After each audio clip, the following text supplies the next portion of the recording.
Hello students, good morning to all of you. Geography की class में आप सभी का हार्दिक स्वागत और अभिनंदन करता हूं। आज तारीख 29 जुलाई 2026 है, जो कि आज का दिन बहुत ही महत्वपूर्ण है। आज के दिन गुरु पूर्णिमा का त्यौहार मनाया जाता है। मैं सभी गुरु को आदर करता हूं, उनको प्रणाम करता हूं, उनका वंदन करता हूं और अभिनंदन करता हूं। सभी गुरुओं को मेरा प्रणाम। आज की क्लास में हम ज्योग्राफी के अंतर्गत दक्षिण पूर्व एशिया की चर्चा करेंगे, जिसमें हमने पिछले क्लास में Myanmar, Thailand, Laos, Cambodia, Vietnam, Malaysia, Singapore की चर्चा कर लिया था। आज हम इंडोनेशिया और फिलीपींस की चर्चा करने वाले हैं और इसकी विस्तृत चर्चा करेंगे। तो आइए चलिए हम स्टार्ट करते हैं। और स्टार्ट करने से पहले मैं आप लोगों को बता दूं कि आप लोग स्टूडेंट एटलस लेकर के बैठे होंगे और स्टूडेंट एटलस को आप लोग ध्यानपूर्वक देख लीजिए। और दक्षिण पूर्व एशिया देखेंगे तो आपके स्टूडेंट एटलस में 63 पेज पर आपको दक्षिण पूर्व एशिया का मैप आप लोगों को दिखाई पड़ रहा होगा, जिसे आप लोग स्टडी करने में आसानी होगी। तो हम बात करते हैं इंडोनेशिया की, जो कि दक्षिण पूर्व एशिया का देश है। दक्षिण पूर्व एशिया का एक देश है जिसे कहा जाता है इंडोनेशिया। यह द्वीप समूह है।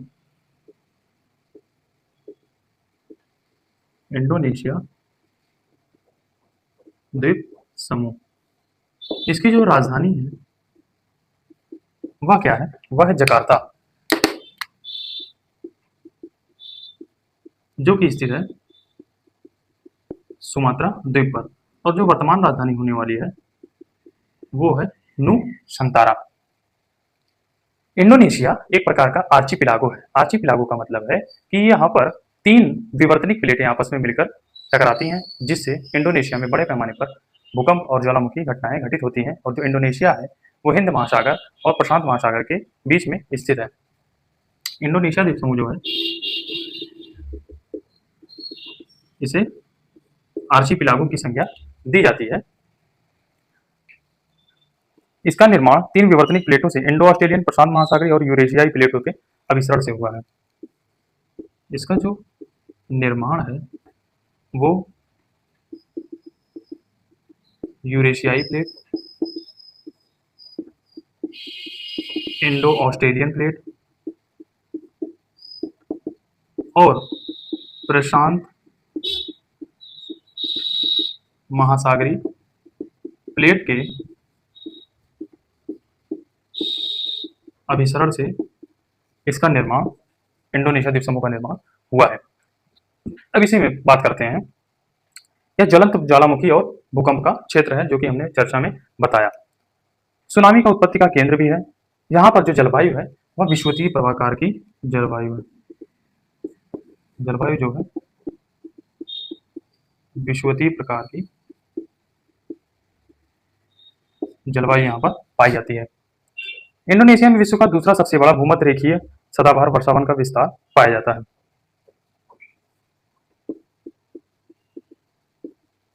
सर्वाधिक सेकंड नंबर का भूमध्य रेखीय सदाबहार वर्षावन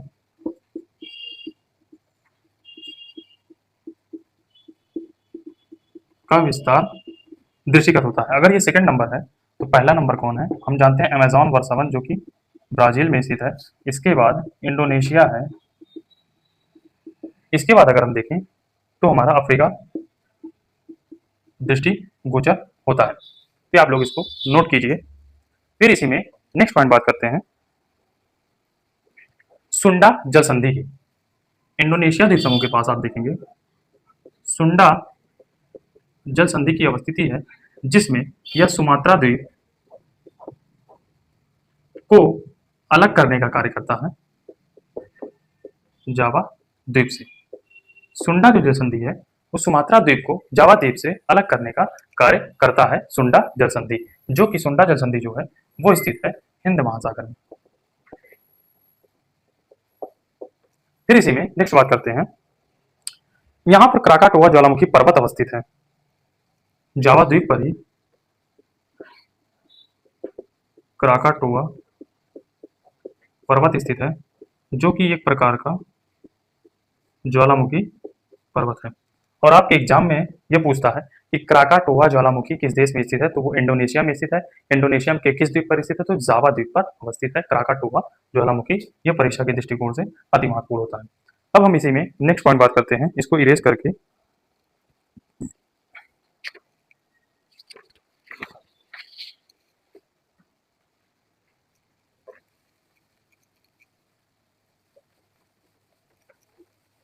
इंडोनेशिया में जो जावा द्वीप है, जावा द्वीप पर इंडोनेशिया की जनसंख्या घनत्व सर्वाधिक है।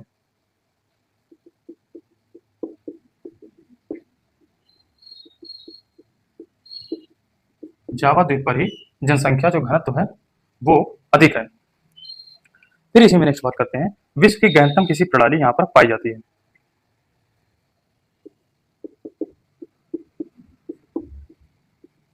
गहनतम कृषि प्रणाली में हमारी रोपड़ कृषि वृहद पैमाने पर जावा द्वीप पर रोपी जाती है, रोपड़ कृषि।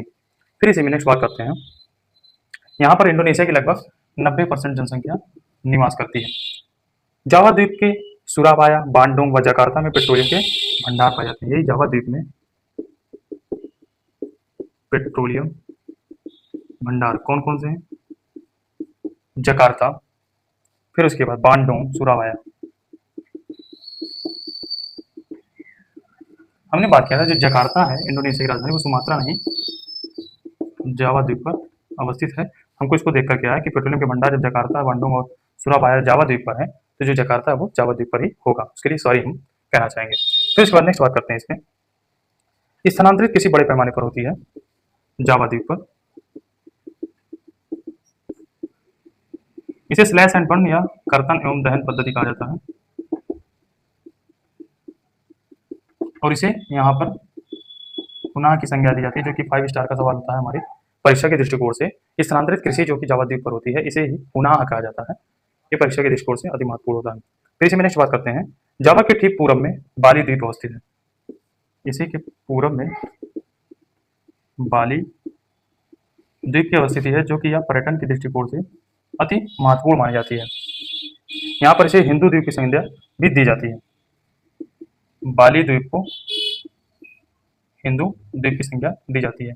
आप लोग ऐसे याद रखेंगे, जो बाली है वो रामायण का एक कैरेक्टर पार्ट है, तो इसलिए जो बाली है वो हिंदू द्वीप के नाम से भी जाना जाता है, बाली द्वीप इंडोनेशिया में। और आप लोगों को पता होगा कि जो राम का कैरेक्टर है, रामायण की जो रामलीला है, वो बड़े पैमाने पर इंडोनेशिया में इसका मंचन किया जाता है।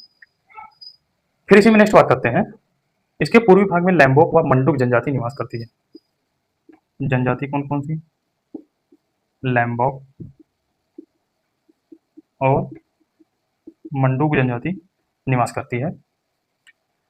मोलक्का द्वीप को विश्व का स्पाइस लैंड ऑफ अर्थ कहा जाता है। ऊपर देखते हैं,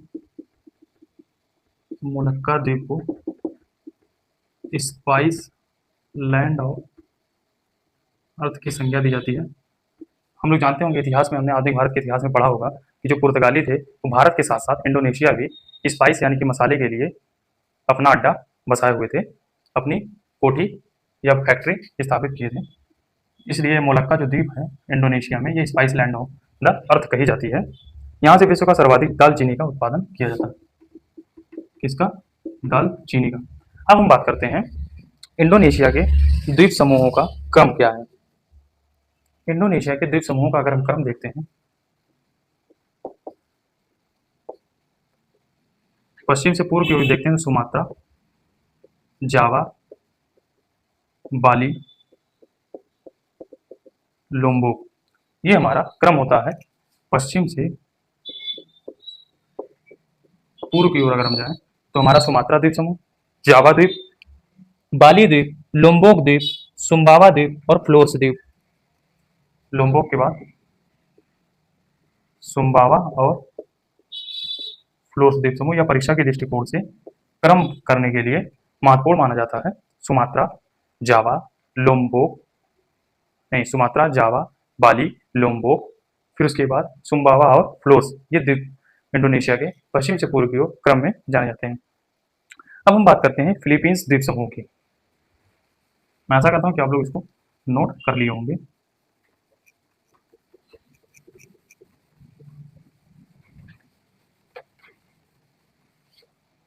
अब हम बात करते हैं फिलीपींस द्वीप समूह की। अब हम जानते हैं जो फिलीपींस है वह, इसकी राजधानी जो है वो है मला, अगर इसको क्या कहा जाता है, मनीला। फिलीपींस की जो राजधानी है वह है मनीला। और जो मनीला है वह स्थित है, अगर आप अपने मैप में देखेंगे तो जो मनीला है इसकी राजधानी है वो स्थित है लुजोन द्वीप पर। कौन से द्वीप पर स्थित है? लुजोन द्वीप पर, जो कि उत्तर में अवस्थित है। अब हम फिलीपींस द्वीप समूह की बात करते हैं तो फिलीपींस में सर्वप्रमुख द्वीप उत्तर में लुजोन द्वीप अवस्थित है, जिस पर इस देश की लगभग 90% आबादी निवास करती है। लुजोन द्वीप पर ही फिलीपींस की 90% जनसंख्या निवास करती है। फिर इसी में नेक्स्ट बात करते हैं फिलीपींस के अंतर्गत इस द्वीप पर कई सक्रिय ज्वालामुखी हैं। लुजोन द्वीप पर ही सक्रिय ज्वालामुखी, आप लोगों ने एक फेमस नाम सुना होगा, माउंट पिनाटुको। माउंट पिनाटुको, माउंट मेयॉन, ये आप लोगों ने सुना होगा। माउंट पिनाटुको, मेयॉन, टॉल और कैटलॉन्ग। और फिलीपींस जो है वह प्रशांत महासागर के प्रकाश स्तंभ में आता है, इसलिए यहाँ पर भूकंप, सुनामी और ज्वालामुखी जो घटनाएं हैं वह घटित होती रहती हैं, क्योंकि यह प्रशांत महासागर के प्रकाश स्तंभ में आता है। फिर फिलीपींस की बात करते हैं, यहाँ पर चावल और अनानास की बृहद स्तर पर कृषि की जाती है। कृषि किसकी बृहद पैमाने पर की जाती है? चावल और अनानास की। अनानास आप लोग जानते होंगे, जो कि सावन के महीने में इस समय आप लोगों को देखने में मिलता होगा, जो कि अमरूद के समान होता है। अनानास खाने में मीठा लगता है, अच्छा लगता है। अब नेक्स्ट बात करते हैं इसी में, विश्व चावल अनुसंधान केंद्र। विश्व चावल अनुसंधान केंद्र का जो हेडक्वार्टर है वो स्थित है मनीला में। और मनीला कहाँ है? लुजोन द्वीप पर। लुजोन द्वीप कहाँ है? फिलीपींस में। और विश्व की जगह अगर लिख दें राष्ट्रीय चावल अनुसंधान केंद्र, तो यह स्थित है कटक, उड़ीसा में। यह आप लोग ध्यान रखेंगे, जो कि परीक्षा के दृष्टिकोण से 5 स्टार का सवाल हो जाता है। अगर आपके परीक्षा में पूछता है विश्व चावल अनुसंधान केंद्र, तो आप मनीला फिलीपींस बताएंगे, और अगर राष्ट्रीय चावल अनुसंधान केंद्र बताता है तो कटक उड़ीसा में बताएंगे। ये आप लोग ध्यान रखेंगे। फिर उसके बाद इसे हम बताते हैं, यहाँ पर एशियाई विकास बैंक का मुख्यालय भी स्थित है, एडीबी, एशियाई विकास बैंक का हेडक्वार्टर अवस्थित है मनीला में। फिर इसी में नेक्स्ट बात करते हैं, इसके सबसे दक्षिण भाग में मिंडानाओ द्वीप अवस्थित है। इसके दक्षिण भाग में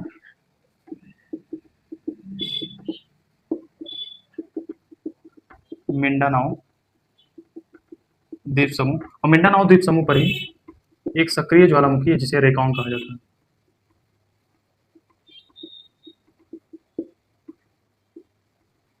रेकॉन्ग ज्वालामुखी अवस्थित है, जिसे कहा जाता है मिंडानाओ द्वीप समूह पर अवस्थित है।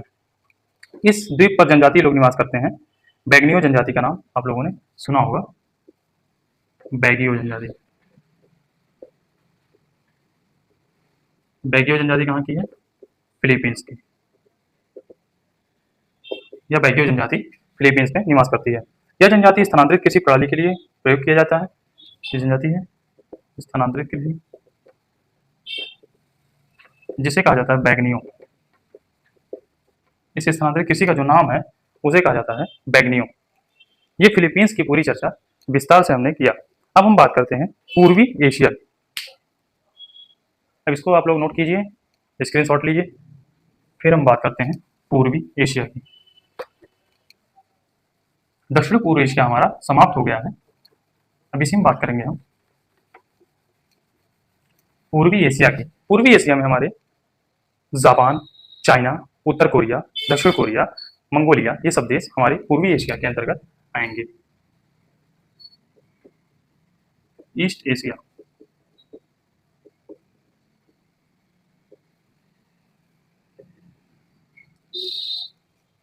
ईस्ट एशिया की बात करते हैं।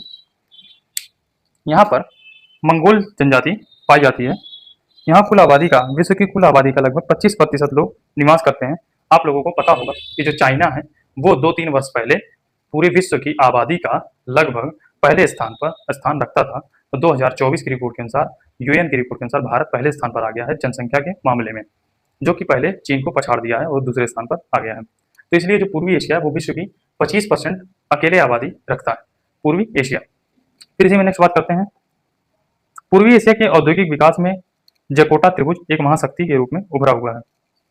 जकोटा त्रिभुज क्या होता है? जकोटा ट्रायंगल। ये जो जकोटा त्रिभुज होता है, आप लोग जानते होंगे, यहाँ पर जापान अवस्थित है, यहाँ पर ताइवान मान लेते हैं, और यहाँ पर मान लेते हैं दक्षिण कोरिया। ये है जकोटा त्रिभुज की इसकी संज्ञा दी जाती है। जा से जापान हो गया, टा से ताइवान हो गया, और कोरिया से, को से जकोटा। जा से जापान, का से दक्षिण कोरिया, और टा से ताइवान। इसे जकोटा ट्रायंगल के नाम से भी जाना जाता है।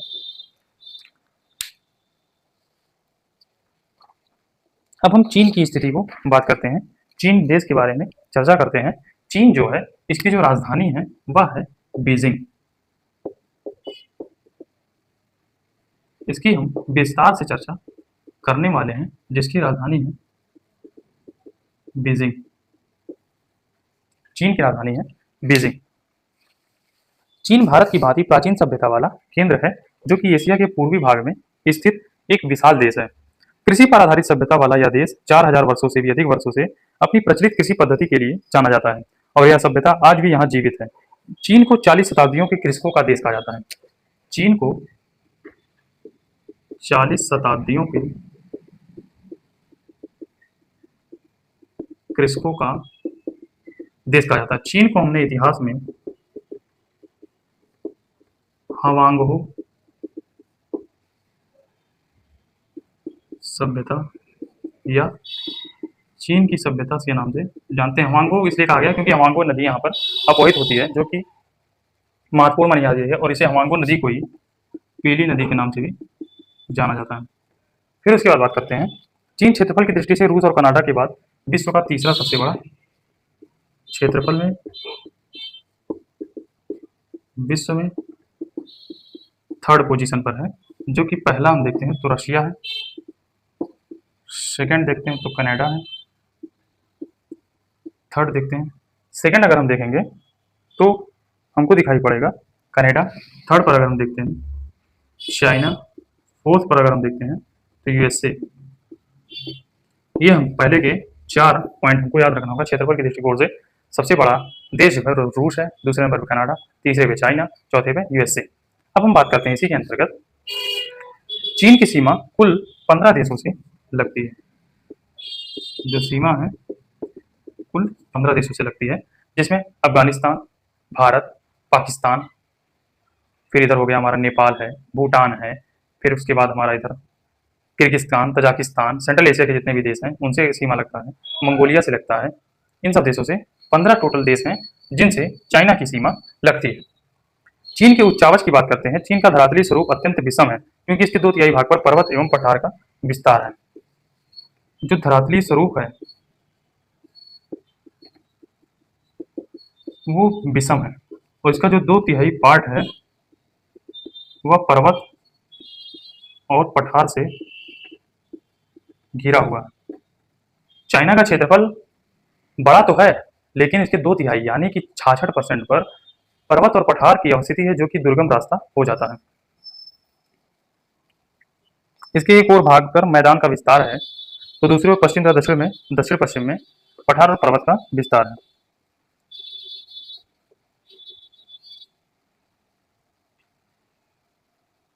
चीन को निम्न भौतिक प्रदेशों में बांटा जा सकता है। अब हम चीन का भौतिक विभाजन देखते हैं, जो कि हमारी परीक्षा के दृष्टिकोण से अति महत्वपूर्ण हो जाती है। तो इसकी चर्चा हम नेक्स्ट क्लास में करेंगे, जो कि चीन के अंतर्गत हम चीन का भौतिक विभाजन देखेंगे, जिसमें उसके पठार, पर्वत, नदियां, मैदान, उसको हम विस्तार से चर्चा करने वाले हैं।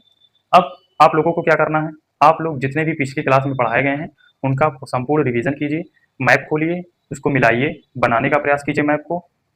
तो इसी श्रृंखला में हम इस प्रकार से ऐसे हम एशिया महाद्वीप को समाप्त करेंगे।